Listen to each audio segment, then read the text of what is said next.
Hi guys, so we are back to the chill guide to the body. In my opinion, this is the best anatomy book. Not only that, it gives you excitement on how to find ways how to palpate and ways to access the muscles or any bony landmarks or any ligaments or tendon for any matter. Okay. So we're gonna be presenting to you page 127. These are the muscles of the forearm and hand. Okay, so I'm going to be reading this area here, so please look at the image here as we go along. I'm going to be mentioning the muscles that are presented and the flexors, extensors. Okay, so we all know we have established, right, a forearm is meaning is the lower arm. Okay, when we're referring to arm, meaning is the upper arm.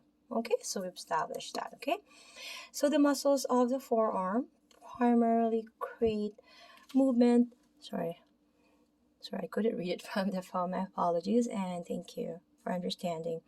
So at the wrist and fingers, so many have small fusiform bellies that connect to space-efficient tendons in the lower forearm. These tendons extend distally into the wrist, hand, and fingers.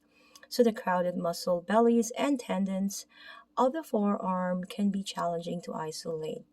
To simplify matters, the muscles of this chapter have been arranged into four primary groups.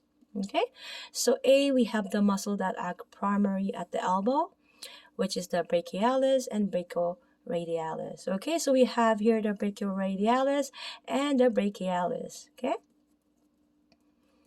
I hope that you can see that. This is on the anterior view of the right forearm and hand.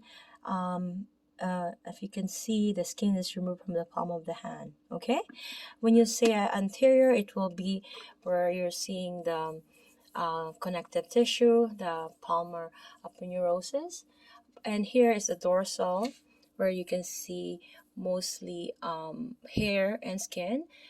This one doesn't have skin. Okay, that's how you identify it. Okay, so I've established that. So for letter B, we have muscles that move the wrist and or fingers, which is the carpi, digitorum, or palmaris muscles. Okay, so we have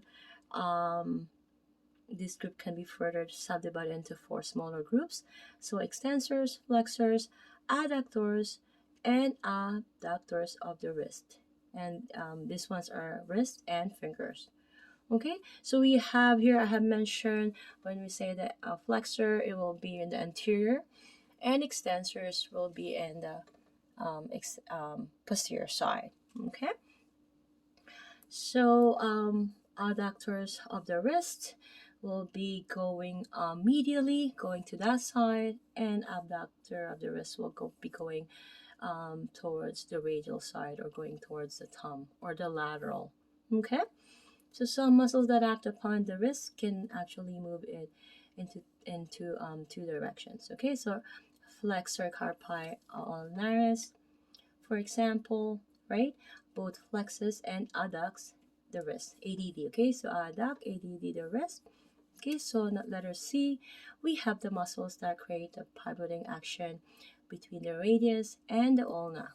Okay, so we know that for a fact that the radius is the one that does the pivoting action, right? So the pronator teres does that, and then the pronator quadratus, and then the supinator.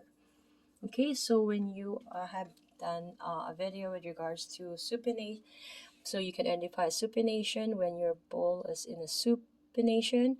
Pronation is when you're putting your bowl, spilling it. Okay, so muscles that create that, and then short and long muscle that maneuver the thumb is the pollicis muscle. So we have a note here distinguishing between adduction, left, and adduction. This ABD left and ADD on the right of the wrist can be confusing if the forearm is pronated and supinated.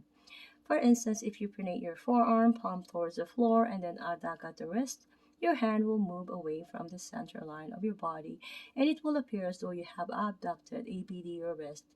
Not so both ADD adduction and ABD abduction remain the same regardless of the forearm's position. I'll see you guys in the next video.